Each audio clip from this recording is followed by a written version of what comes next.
Hola, benvinguts a la televisió del Col·legi de Psicologia, un altre cop, a la nova edició del programa Materials de Psicologia, avui parlant de psicologia i crisi, a les 8 del vespre en rigorós directe. Sabeu que és un programa que també fem amb vosaltres, que a partir d'aquests moments ja podeu enviar els vostres comentaris, suggeriments o preguntes a la part baixa de la pantalla.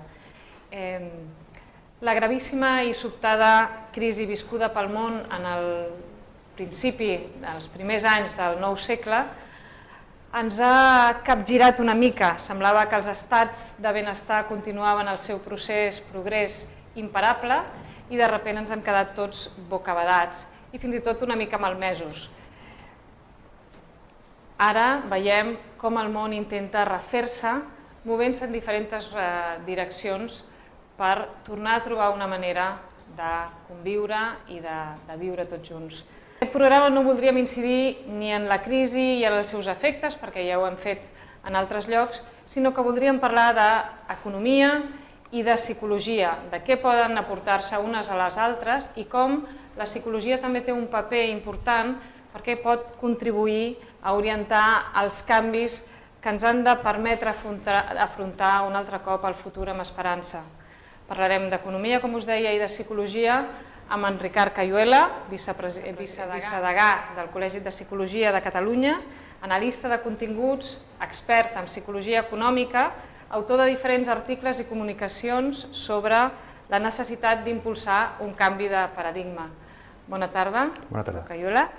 I també tenim l'honor de comptar amb nosaltres, ens acompanya també l'Arcadi Oliveres, economista, president de Justícia i Pau, com sabeu, expert en comunicació, en cooperació i desenvolupament, membre d'ATAC, l'Associació per la Tassació a les Transaccions i Ajut als Ciutadans, i autor, entre d'altres, del llibre Un altre món és possible. Obrirem aviat el diàleg, però voldria que aviat veiéssim un vídeo que ens ajudarà a emmarcar el contingut d'aquest programa. Endavant.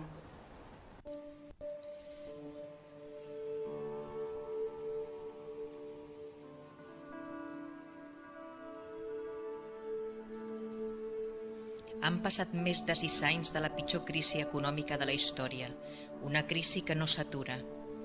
Diverses generacions quedaran malmeses. Se'ns diu que potser aviat tocarem fons, però la pujada serà lenta i ens mantindrà molts anys en una situació de precarietat. Les desigualtats socials s'estan fent cada vegada més grans. No es veu cap intent seriós ni contundent de capgirar les coses. Això ha donat origen a un important aixecament mundial en contra de l'economia neoliberal, gran causant de la crisi, que no prové únicament d'organitzacions socials, sinó també d'institucions econòmiques. Paral·lelament, es produeix la irrupció de la psicologia en l'economia, en tant que una decisió econòmica és, finalment, una decisió conductual. Atribuir el funcionament d'una societat només a regles macroeconòmiques ha estat un gran error d'aquesta crisi.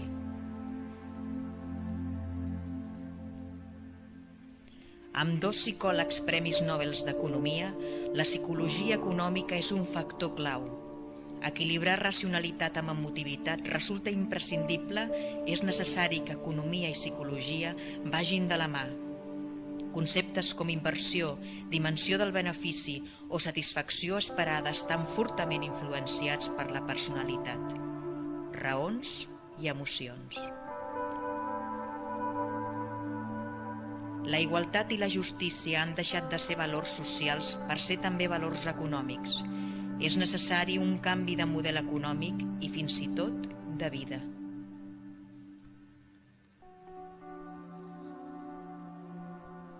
L'economia no pot avançar sense tenir en compte els condicionants de la personalitat i del comportament dels individus, ja siguin ciutadans de peu, polítics o financers.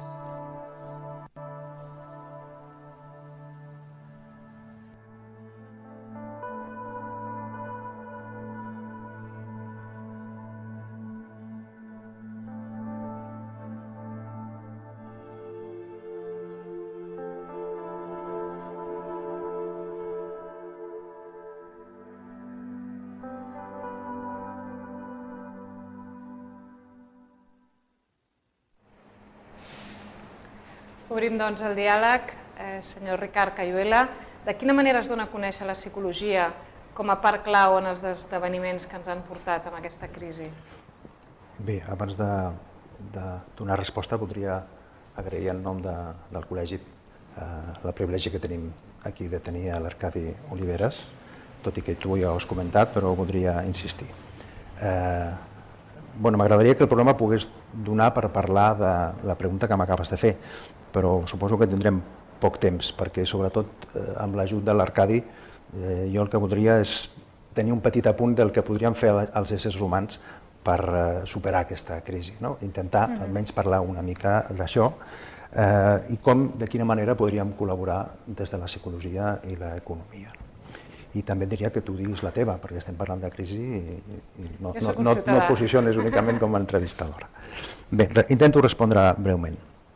La psicologia econòmica és una especialitat, una expertesa existent des de 1900. El primer llibre titulat Psicologia econòmica, escrit per Gabriel Tarde, surt fa ja més d'un segle i en aquest moment podem dir que la psicologia econòmica té el seu propi espai amb tots els congressos de psicologia internacional.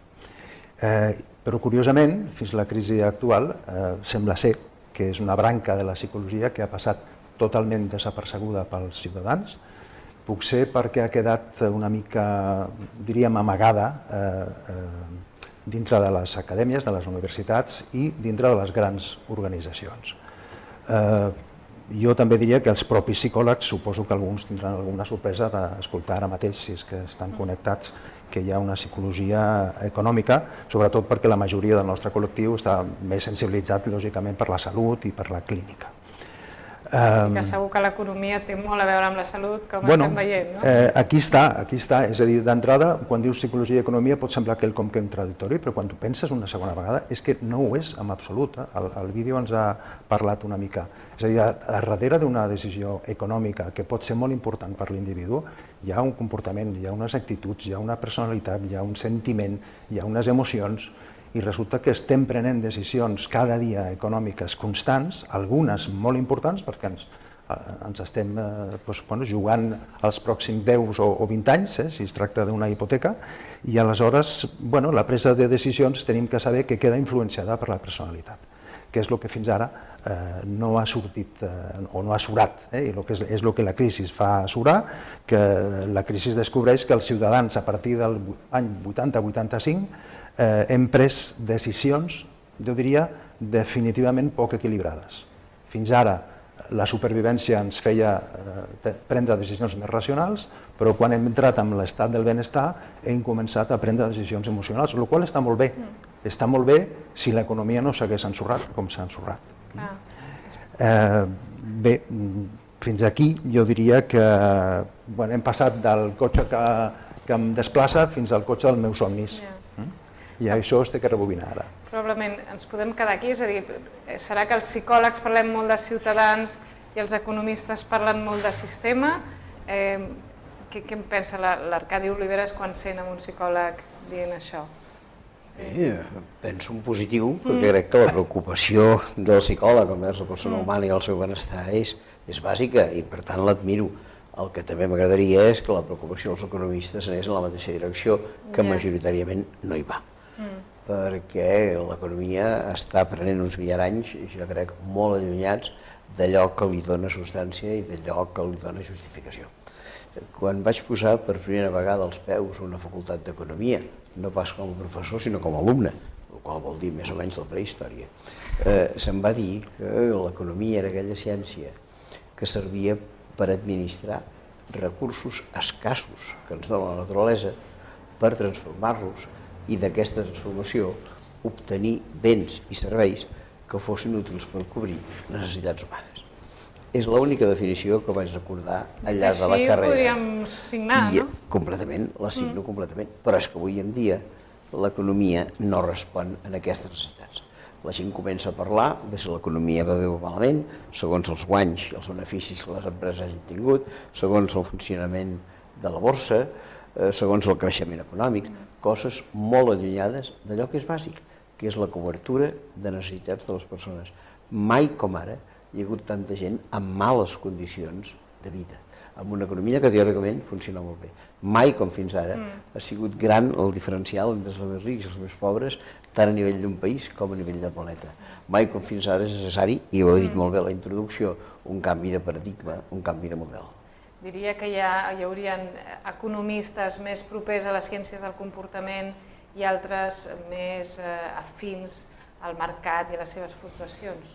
Sí, i per desgràcia aquests són els que avui en dia estan dominant una mica tant el món acadèmic com fins i tot el món de la realització pràctica de l'economia. Afortunadament, des de fa alguns mesos començo a observar que no només entre la gent, que al carrer protesta de la marxa de l'economia i ho fa amb raó, sinó entre els propis cercles acadèmics comencen a haver-hi revoltes. La gent està farta d'aquesta economia neoliberal que els enfonsa tots i que en canvi segueix sent predicada absolutament a les facultats d'economia i a les escoles de negoci. Això cal que canviï, almenys és el que crec jo. Com ens pot ajudar la psicologia aquí amb aquest canvi de paradigma o en aquesta lluita per transformar les consciències i el sistema? Hi ha un concepte molt concret que és intentar conjugar el desig amb la creença. És a dir, fins ara ens hem deixat portar molt pel desig i hem oblidat si això ens convenia o no ens convenia, potser perquè ja teníem les necessitats bàsiques cobertes.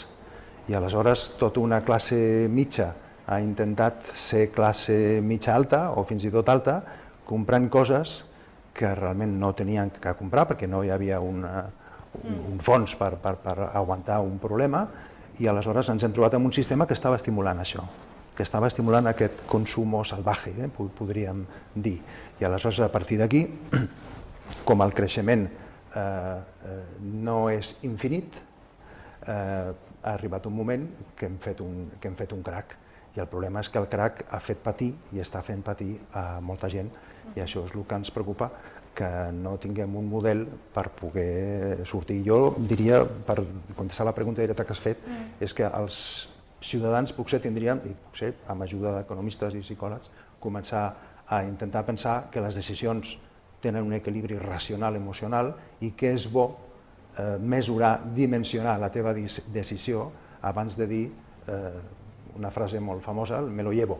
No te lo lleves, antes de llevártelo, mira a veure si realment això t'interessa i mira quant estàs endeutant, perquè les famílies, l'endeutament de l'administració ja és brutal, però el de les famílies és molt i molt alt. I aquí tenim uns anys, que ja ho deia al vídeo, d'uns anys que tardarem a sortir i la gent ho passarà malament.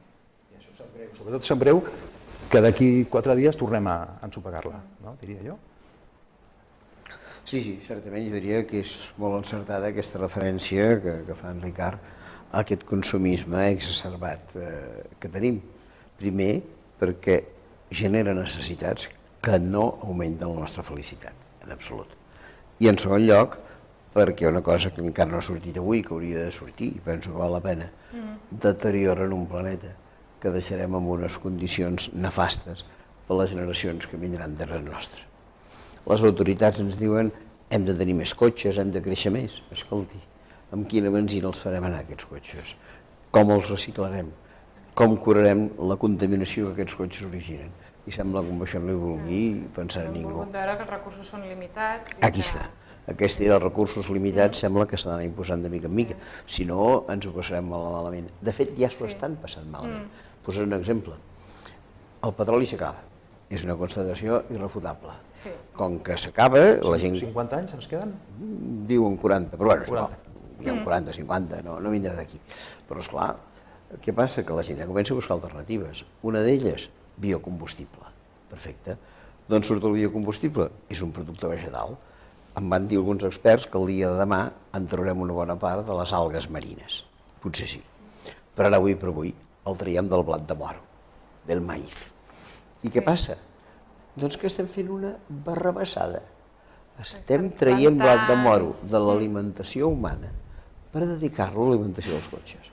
Sinó que els hi preguntin, per exemple, els indígenes mexicans, que tenen com a font d'alimentació bàsica allò que coneixen com a tortillita de maïz, i aquesta tortillita de maïz en els darrers 2 anys ha multiplicat per 3 el preu.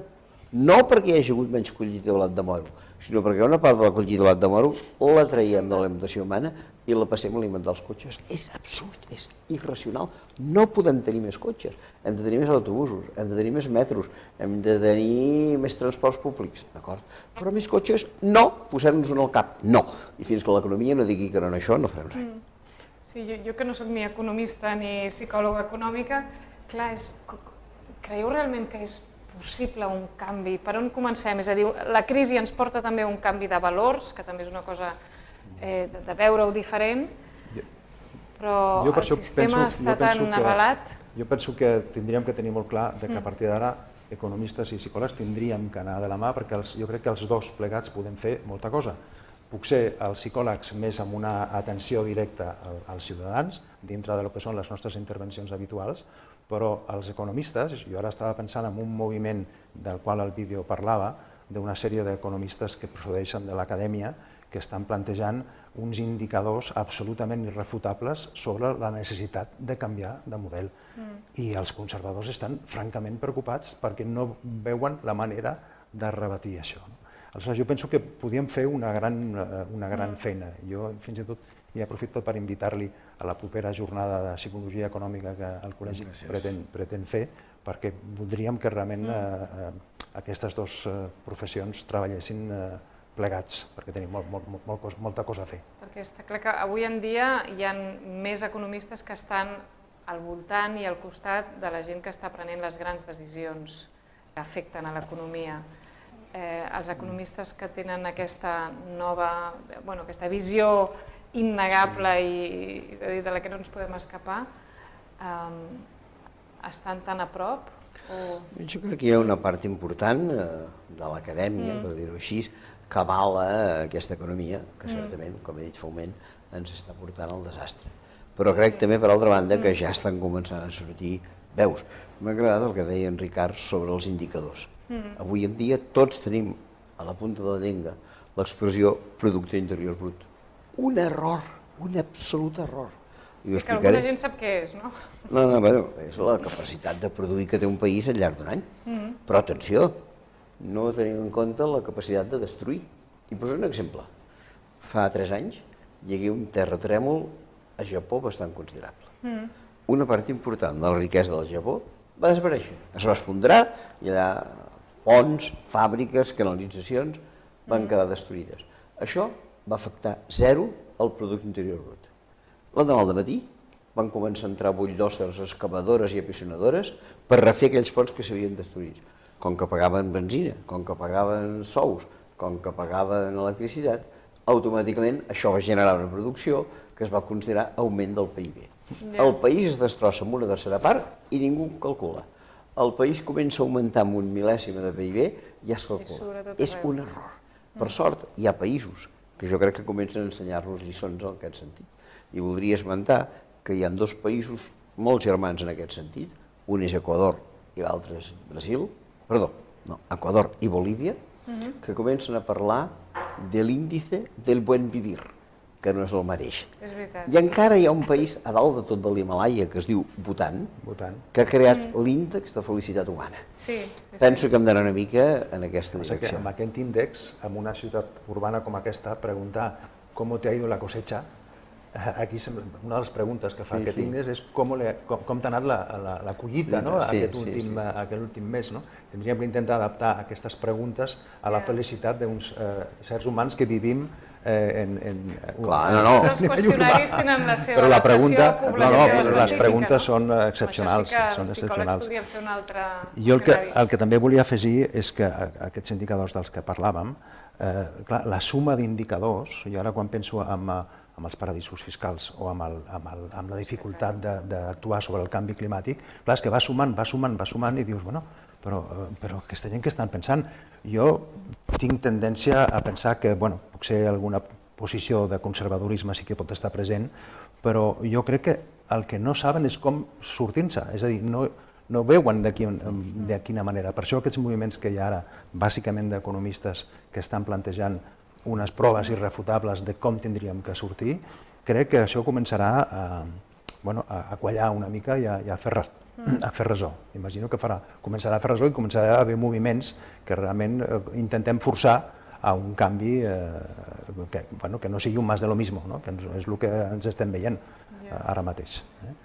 Vols dir que aquí tindria que propiciar aquest canvi, que el canvi ha de vindre de baix, perquè si no hi ha algú de la classe alta que tindria que perdre molts diners o que tindrà menys.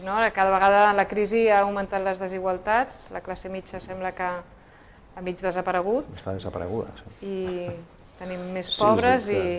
No, és la base de propiciar aquest canvi.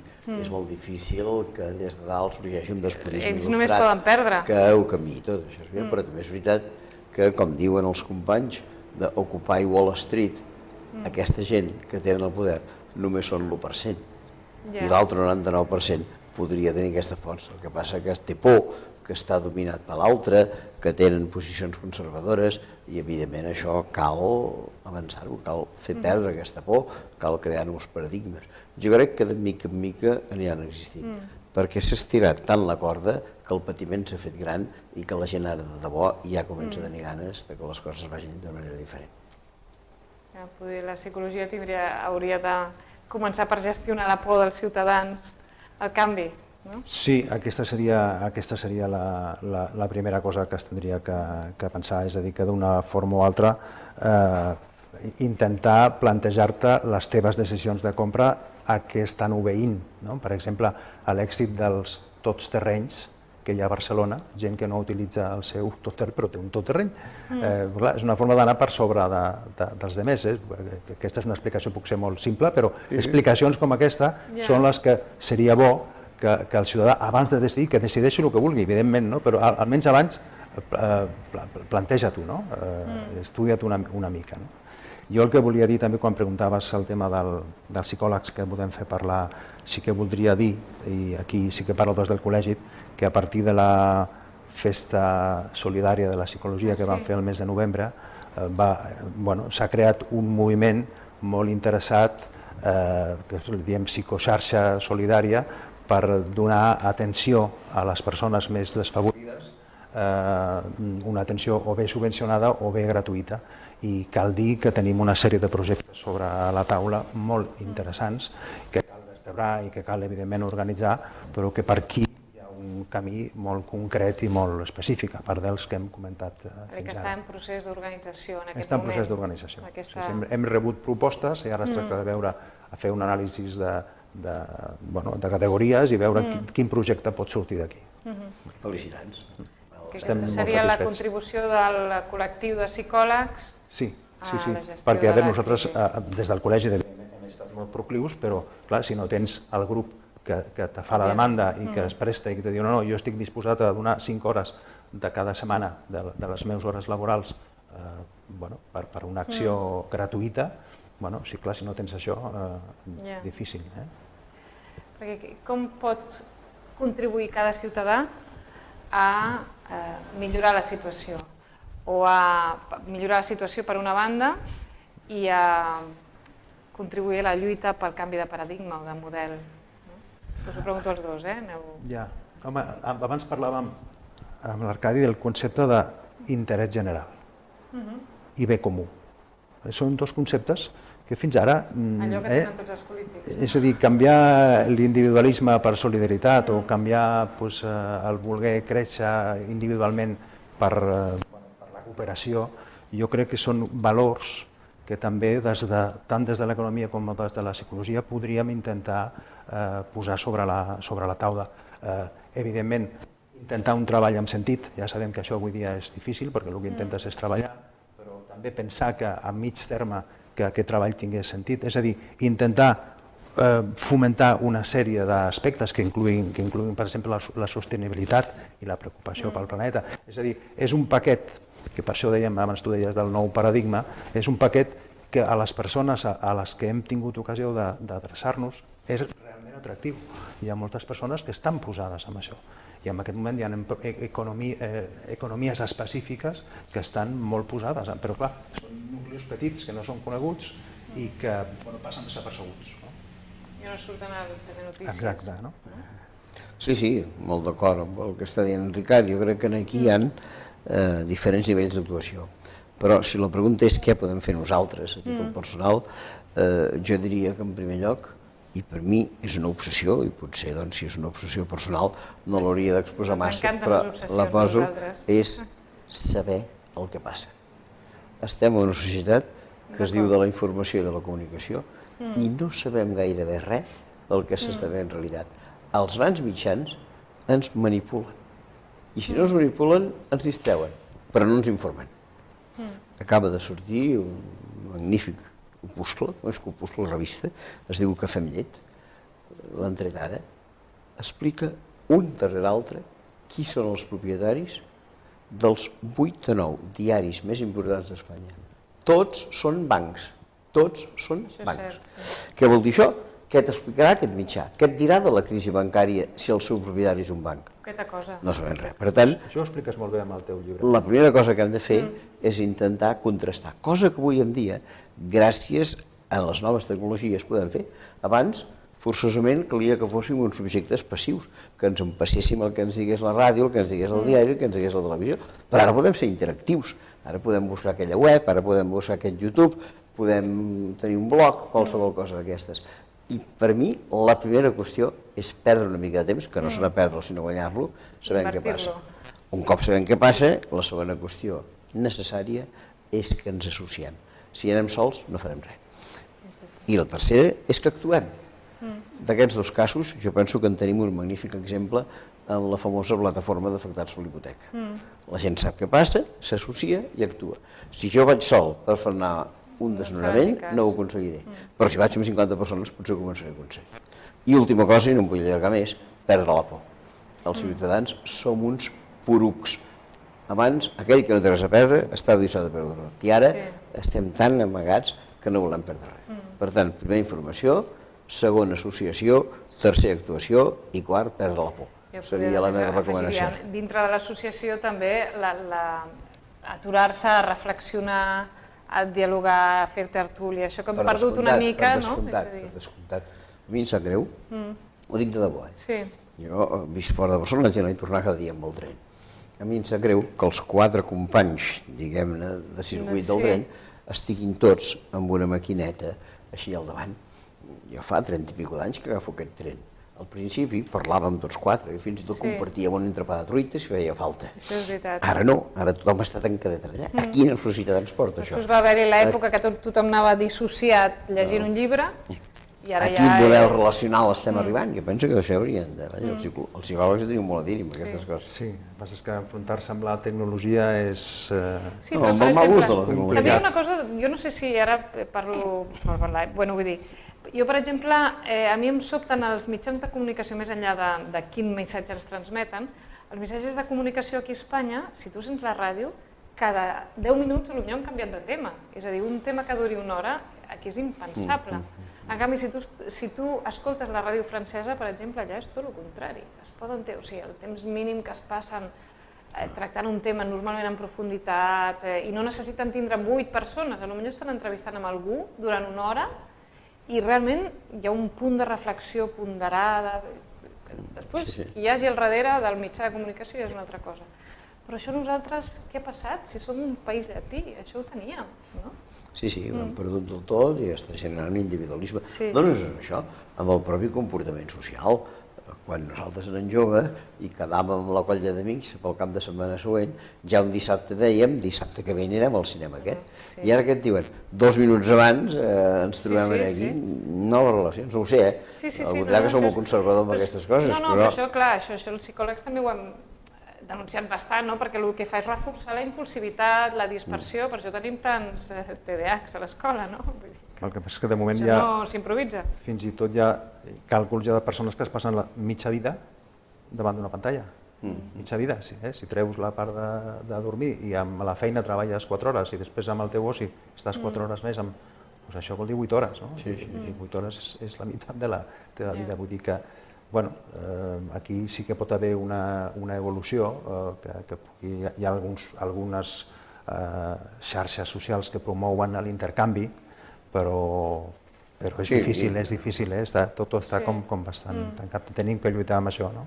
Bueno, que afegit a el que deia l'Arcadi Oliveres de què podem fer, reprenc també amb el que insisties, no? Des de cadascú també per una banda, ajudar a transmetre aquests valors més prosocials i alhora treballar-los més internament nosaltres, a través, per exemple, del consum, però també d'altres maneres de relació. El que passa és que a l'escola tampoc trobes masses possibilitats de poder parlar de valors, de poder parlar d'ètica, perquè els programes estan molt constrenyits i aleshores és difícil, no? A vegades sí, nosaltres rebem a vegades demandes dels pares, dels AMPAs, que te diuen vine a parlar d'això, de l'ús dels diners, o vine a parlar de valors, però és sempre fora del que és el programa del curs, que està molt acotat amb totes les assignatures que es tenen que... I els psicòlegs experts en economia on són?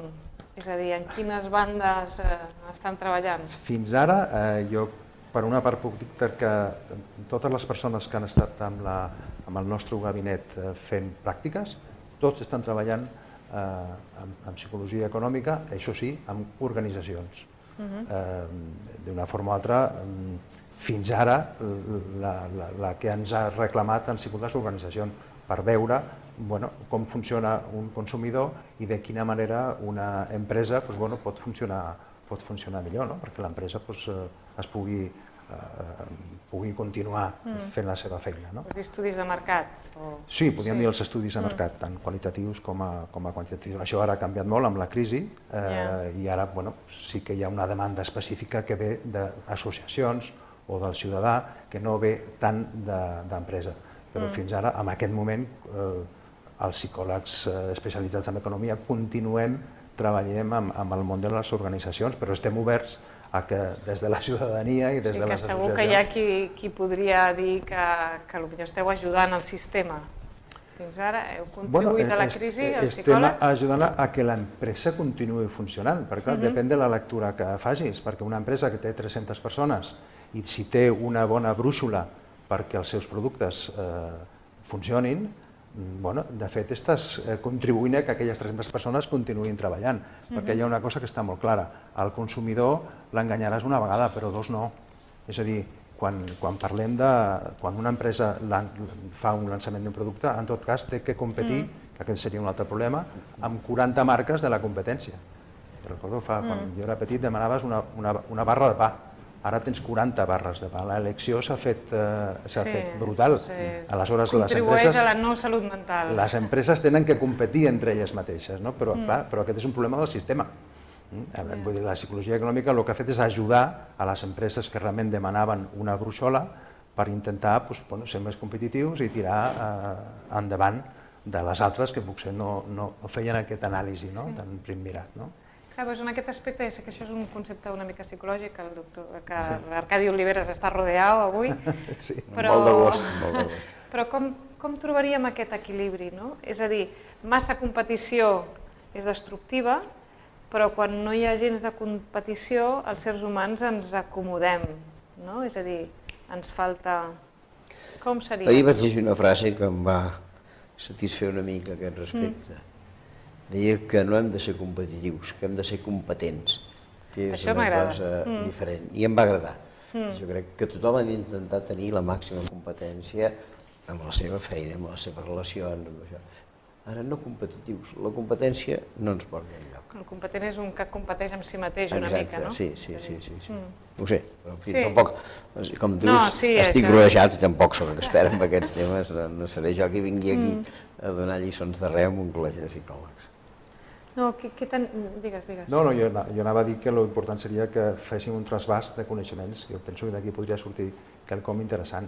És a dir, els psicòlegs pensem que l'aplicació dels coneixements científics de la psicologia a l'economia pot ser útil, però és que des de l'economia podem fer una organització molt més forta i molt més potent que només solament de la psicologia. Ara es parla molt d'economia conductual. Què seria això? Seria aquest mateix... És a dir, hi ha alguns economistes que fins ara el tema de la conducta no estava present i també, igual que els psicòlegs d'economia ens hem posat de moda en aquest moment, hi ha uns economistes que sí que parlen realment del comportament del ciutadà i que estan entrant amb el mateix plantejament que estem entrant nosaltres. Aquí és on tenim que fer el nexe d'unió i intentar treballar plegats per això, perquè la ciutadania pugui pensar més clarament quan prenen una decisió, no posar-se amb els problemes que el sistema fins ara ens ha portat. Sí, poder no fer-ho a tan gran escala, no hem oblidat les persones i estem gestionant recursos, matèria, fluctuacions bancàries... Abans he tret la frase aquella d'una empresa coneguda, però i tampoc vull tornar a parlar de les hipoteques basura, les hipoteques brossa, però abans te donaven el 130% de la hipoteca. Això és des del punt de vista financer, és una bajanada absoluta i total, no? És a dir, això és el que té que... I ara els bancs s'estan recuperant, ja comencen a explicar a la premsa els seus beneficis, que durant uns anys han estat callats, però ara ja veus que tornen a dir que han guanyat el mateix, o 3 vegades més del que van guanyar. És a dir, aquí tenim que veure també la banca com reacciona i fins a quin punt també hi ha un cert canvi que a priori és dubtós. Per què hauria de reaccionar diferent? Li hem donat tots els avantatges, l'hem refinançat des dels governs. Sí. I a més, fins al moment no donen crèdit. No, per això. Aquesta és una certa desgràcia. I no tornaran una bona part de lo rebut. Una gran part de lo rebut no tornaran. A Espanya n'hem perdut uns 100.000 milions d'euros que no tornaran. Sí, no tornaran. El sistema capitalista està sent un desastre. Què va fallar en els altres intents? El sistema més comunista, el sistema més cooperatiu? Bé, jo distingiria entre el comunisme i el cooperativisme. El comunisme, tal com va funcionar, evidentment era molt malament. Anava molt malament perquè no era un sistema comunista. Se'n deia, però no era.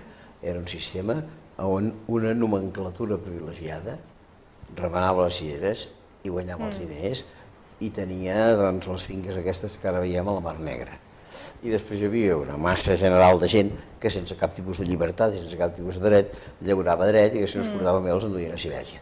De manera que això és evident que no podia anar. Perdó, no, t'anava a dir una cosa, després. Això és el sistema comunista, absolutament nefast.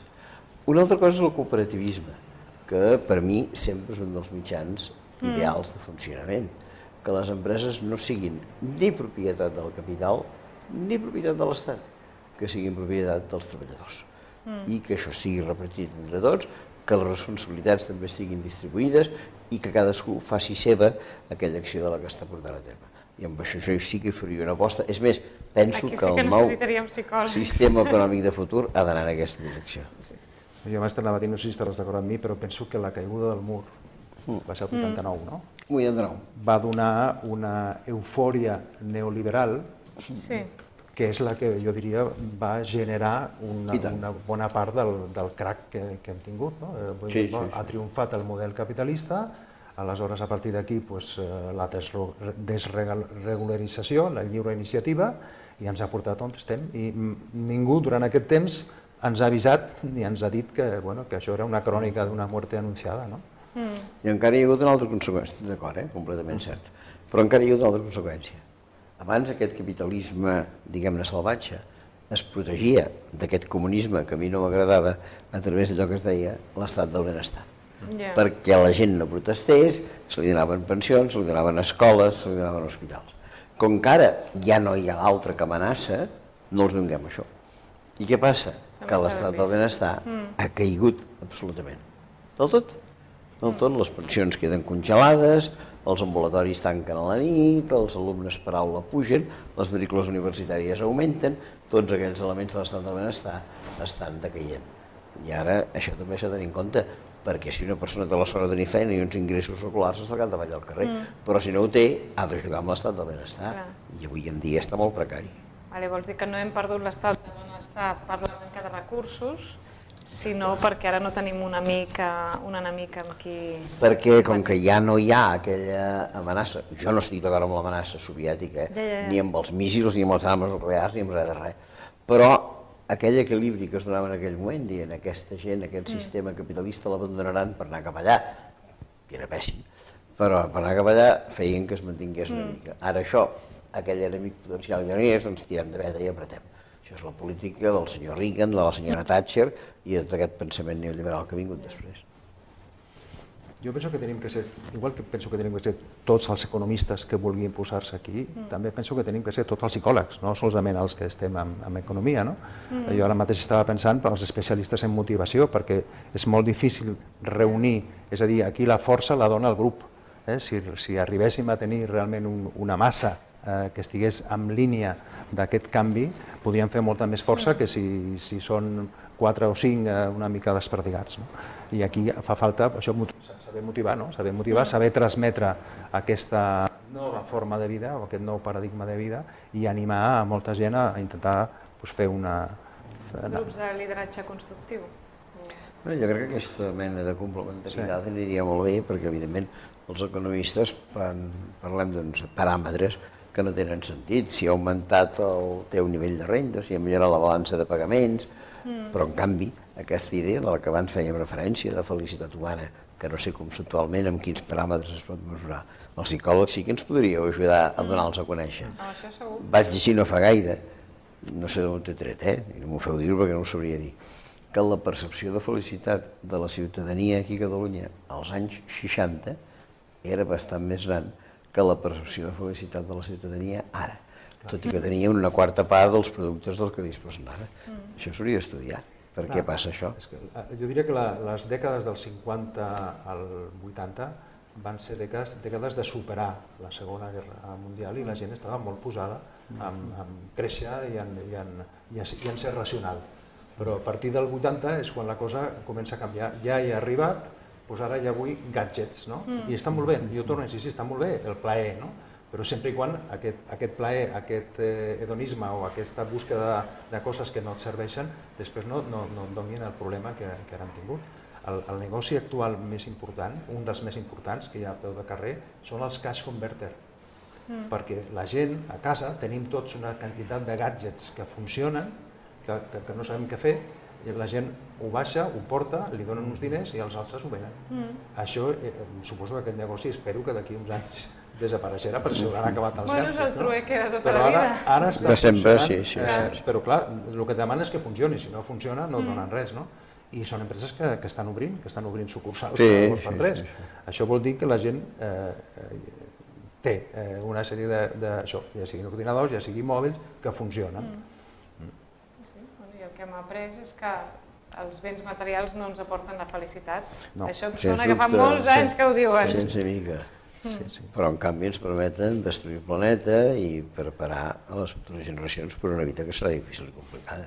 El dia que no hi hagi aigua potable, el dia que no hi hagi petroli, el dia que l'aire sigui respirable, el dia que el nivell del mar hagi pujat, aquest dia començarem a arrepentir-nos. És el que ens arrepentim a temps. Aquest malson és possible si no canviem de rumb. Sí, home. Hi ha un país a l'oceà Índic que són les Maldives, que la població està migrant perquè puja, pel canvi climàtic puja el nivell d'aigua i s'està menjant uns terrenys que són molt plans. Si superem la crisi, jo diria que pot passar que la gent vulgui augmentar les coses que té. Aleshores, si algú vol augmentar les coses que té, el que hauria de pensar és en reduir el que desitges, perquè moltes de les coses que desitges són fútils, són frívoles, llavors penso realment si el que desitjo m'interessa i a partir d'aquí em poso a reduir coses que desitjo que sé que no em portaran a res i em quedo només amb allò que és fonamental. Clar, si jo puc gestionar les pors de manera que no tinc que compensar una inseguretat, una por a través de l'adquisició de coses materials, probablement tots podrem contribuir millor. Dieu-me, un dels teus llibres més coneguts darrerament és el que citàvem a la introducció, Un altre món és possible. Et volia demanar que em fessis una síntesi, és a dir, digue'm 4 arguments, si són 6, és igual, pels quals un altre món és possible. Faré tu la mateixa pregunta. El primer és que, pel que hem anat veient en aquest debat, el que ara tenim no és massa possible de món, perquè camina cap al desastre. Per tant, jo diria, a mi m'agrada quan em diuen això és un altre món possible, dic sí, i a més necessari i a més urgent. És a dir, que hauríem de donar una definició llarga. Com seria possible? Doncs tampoc cal inventar la sopa d'all. Per mi, els sistemes econòmics no han aparegut allò de cop i volta perquè estiguin inventats i guardats a l'armari i ens diguin, escolti, ara avui obrim l'armari i pengem el nou sistema. No, són moviments socials que han anat generant noves situacions. I en aquest sentit jo tinc la impressió que aquest nou paradigma, aquest nou món que és possible, ja l'estem construint. Jo fa 10-12 anys que tinc la sort d'anar, any sí i any no, a una trobada mundial, que es diu Fòrum Social Mundial. El primer d'aquests fòrums va tenir lloc a Porto Alegre l'any 2001 i després amb una periodicitat bianual s'han anat celebrant. No són reunions petites. Quan són pocs, som 100.000 i quan són molts, són 150.000. Déu-n'hi-do. Bé, què passa en aquestes reunions? Doncs exactament que s'intenta definir aquest nou paradigma de comportament, però no d'una manera global. És més, hi ha una primera cosa, no es vol definir un nou paradigma, sinó diferents nous paradigmes de comportament. Potser el model econòmic nostre no té per què ser el mateix que el model econòmic d'Austràlia. No tenim per què dir que hagi de ser el mateix. I per tant podem començar-los a confegir. I el que s'està fent és allò que diríem un trencaclosques. Com serà l'agricultura, com serà l'energia, com serà la indústria, com seran les finances, com serà la tecnologia en aquest nou món. I això sí que s'està definint de mica en mica.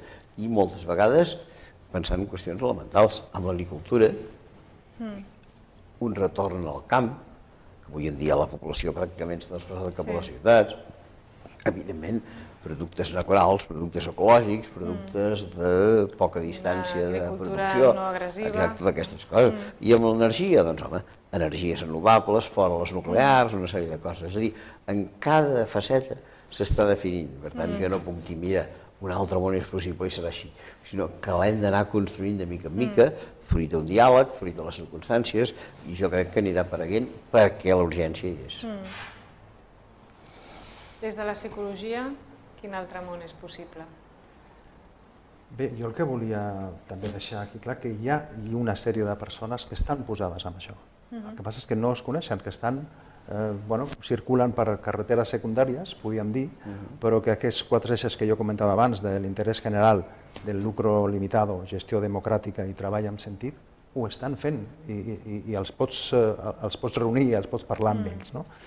Jo sobretot el que penso que la competència, que hem parlat abans, té que substituir per la cooperació, la codícia es té que substituir per la generositat, i l'individualisme es té que substituir per la solidaritat. Si realment les persones poguéssim entrar en un camí que finalment és un camí de felicitat, perquè en el fons descobreixes que amb l'altre estàs patint, estàs en problemes i no te'n surts. Jo penso que si els psicòlegs poguéssim fomentar això, però recordo sobretot que hi ha grups, hi ha empreses que estan funcionant així. És veritat, perquè parlem de solidaritat, de tornar a lo social, a la col·lectivitat, i és veritat que és tornar gairebé a l'essència del ser humà, perquè el ser humà no som res sense els altres. És a dir, tot el que hem aconseguit, tot el que som, depèn directe i indirectament de l'esforç de moltes altres persones que ens han ajudat. Les societats primitives eren caçadores, però no anava un senyor a caçar. Tota la col·lectivitat és aquesta una mica la base de que hauríem de tornar. Sí. Recuperar lo social, la col·lectivitat, i també recuperar la discussió, la tertúlia, la reflexió comuna, com estàveu fent, construir entre tots. Crec que es diu el dowshifting. El dowshifting és un moviment que el que ve a dir-te és treballa menys, que no vol dir que treballis malament, treballa menys i viu millor. O sigui, deixa't un temps per viure. És un moviment com el slow food i tota una sèrie de moviments que hi ha sobre això, i hi ha persones que ho tenen incorporat, treballen molt bé, fins i tot excel·lència, però en lloc de treballar 12 hores al dia perquè volen créixer, jo també diria que les empreses de proximitat en aquest moment estan tenint molt d'èxit. El que es plantegen és a dir, jo què puc fer? 100 cases de cervesa, però no més. Ja tinc la meva clientela feta, vaig a vendre una cervesa artesana i no em planteixo créixer, perquè tinc la meva família i el meu grup que necessito que m'ajudi a fer això i tinc prou. Aquesta capacitat de dir, no, és que no vull créixer més, Jo penso que es tindria que començar a pensar que pot ser una alimentar base de la felicitat. Sí, alimentar totes les altres coses que necessitem els seres humans, no només treballar i adquirir coses. Sí, però fins ara l'esperit és... La família, les relacions... Vaig a crear una altra, no? I com això no funciona, vaig a Lleida, o vaig a Madrid, o vaig a obrir més, no? I aquí és on... No sé si hi ha comentaris dels nostres col·legues, els nostres companys. Sí. El Joan Maria ens diu: la psicologia fa temps que està present en l'economia, però d'una forma perversa, publicitat, màrqueting, manipulació d'hàbits i valors. Això ho comentàvem una mica abans. Ricard. Sí, aquí la primera cosa que es tindria que dir és que quan parlem de màrqueting, a vegades es parla de màrqueting entre cometes, no? Hi ha un bon màrqueting, hi ha un mal màrqueting. La paraula màrqueting per si mateixa no és negativa en una societat de la competència. És a dir, en el moment que eliminem la competència, cosa molt difícil on estem, podríem començar a parlar de que no faria falta. És el mateix que també abans començàvem quan els psicòlegs estem en el món dels recursos humans, sembla com si estiguéssim a favor del patró. Això és un gran error, perquè de fet tu el que intentes és establir el delicat límit en el que és treballar bé, però treballar en bones condicions. Vull dir que jo penso que és important que tinguem en compte això. I el que hem dit abans, és a dir, a l'intentar que el producte d'una empresa funcioni, finalment és que aquella empresa continua existint i que aquelles 200, 300 o 1.000 famílies continuen endavant. Vull dir que està clar que la manipulació existeix, no vull dir que amb això no existeix, però abans he dit al consumidor l'enganyaràs una vegada, però dos no. Si tu fas una mala praxis, aquella empresa desapareixerà. La Pilar ens comenta: l'alternativa és el seu programa de ruptura econòmica? No sé si va pel senyor Oliveres. Suposo que es refereix a un programa que uns companys meus van presentar a través d'aquell moviment que es diu Procés Constituent, en el que teníem 10 punts que els qualificàvem així, de ruptura econòmica. Evidentment, 10 punts no ho poden definir tot, la societat és molt complexa i amb 10 punts és indefinible, però que aquells 10 punts volien marcar una mica el nostre plantejament econòmic general, no hi ha cap dubte. Per tant, si la pregunta és aquesta, la meva resposta és sí, la ruptura econòmica seria l'alternativa. El doctor Navarro, amb el seu llibre Hay alternatives, en té 115. 115 alternatives, a més treballades amb una exquisitesa professional. El doctor Navarro està en el nostre procés, ens inspira molt i ens ajuda molt amb aquesta situació. És un personatge digne d'admiració. Molt bé. Emel López, en una ocasión le oí decir de manera reiterada y repetitiva: estamos en manos de delincuentes. ¿Es así? Sí, no, és una cosa que vaig dir i la repeteixo. A veure, en aquest moment hi ha una sèrie de persones que han pres decisions econòmiques de primera dimensió. Hem parlat fa un moment de la taxa Tobin com una proposta de la gent d'atac. Fa uns anys, el primer ministre britànic, que es deia Gordon Brown, va dir: jo aplicaré aquesta taxa. El qual, evidentment, era un cop molt fort pels especuladors. La mateixa tarda que el senyor Gordon Brown va fer aquest discurs, va sortir volant de Washington a Londres el ministre d'Economia del senyor Barack Obama amb una única instrucció: prohibir que el senyor Gordon Brown tirés endavant aquesta taxa. I no ho ha aconseguit. Això se li pot dir delinqüència. Què va argumentar aquest ministre americà? Que això aniria en contra dels interessos de la gent. No és veritat. Això aniria en contra dels seus interessos, perquè aquest ministre americà, abans de ser ministre, era especulador financer. És aquesta la qüestió. Però una cosa terrible, un diari francès, que el tinc per prestigiós, explicava quins havien sigut els 7 ministres d'Economia dels 7 darrers presidents dels Estats Units. En 5 casos, el ministre. En 2 casos, el sotssecretari, el segon de Bordo. Tots 7 especuladors, tots 7. Però, atenció, a Grècia hi havia un primer ministre que es deia Papandreou. Va dir que faria un referèndum entre els grecs a veure si havien o no havien de pagar el deute. En el moment en què el senyor Papandreou va pronunciar la paraula referèndum, va ser destituït de primer ministre. Qui van posar? Un altre senyor, especulador financer. Tots 7, els 7 dels Estats Units i aquest senyor de Grècia, tots 7 treballaven a una banca que es diu Goldman Sachs. Delinqüència pura i dura. Penso que va haver un moment que hi havia un rumor que la màfia havia dit no sé què estem fent, és qüestió que comprem bancs. No cal assassinar ningú més, comprem bancs i ja està. Igual ha passat això, una mica. Penso que va dir-ho. Ara em falla la memòria, no ho diré, ara se m'ha anat al cap, és igual. Ara, ho va dir l'Alberto Albarech. Diu, delinqüent no és qui ens roba un banc, sinó qui el funda. Per què ha fet un documental sobre vostè mateix? No, jo no he fet cap documental. L'ha fet una gent que està en una empresa productora. La veritat és que amb una certa recança meva.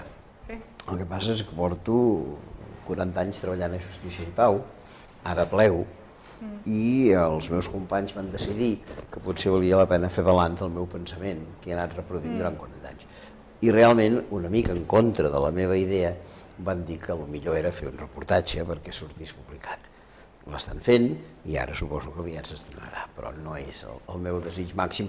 M'agradarà, reconec la feina que han fet i evidentment doncs, sempre et sembla bé que et facis una mica de balanç, però ja pots suposar que no és una cosa amb la que tingui unes ganes fanàtiques de que es faci. No sé com anem, tenim més comentaris? No, em diuen que potser ja és l'hora d'acabar aquesta tertúlia. De totes maneres, insisteixo en aquell comentari que fèiem abans, si tindríem poder que recuperar la reflexió, la tertúlia tranquil·la, com també han fet avui. Sí, deixeu-me dir una cosa sobre això. A mi m'agradava molt, vaig tenir ocasió un estiu de passar una part de les vacances a Andalusia. Us asseguro que aquell sortia al carrer amb una cadira després de sopar i començar a parlar l'un i l'altre era absolutament reconfortant i era molt, molt millor que qualsevol programa de tonteries televisió que s'ho pugui dir. Alguns em dirà que sóc un romàntic, que sóc un antiquat, qualsevol cosa, però hauríem d'anar una mica en aquesta direcció. Hi ha diferències culturals que hem de superar els catalans. Hi ha una urbanització... No, però en població de Catalunya també es fa. Hi ha una urbanització al Maresme, no diré alto standing, però bueno, al Teta, que fan això. És a dir, tenen els seus jardins i les seves piscines a darrere i tots surten al carrer amb les seves cadires per parlar-se entre ells. És quelcom a mi em va sobtar quan ho vaig veure. Anem a l'Ateneu Barcelonès. És una manera de xerrar. Un jardí que treu. No, i a més a l'Ateneu organitzen tertúlies molt interessants. I a darrere hi ha un jardí fantàstic, però no, estan al carrer. Molt bé. Doncs moltes gràcies a tots. Gràcies per compartir aquest espai amb la televisió del Col·legi de Psicologia de Catalunya i us esperem ben aviat. Anava a dir una abraçada, però ja ho dic. Gràcies.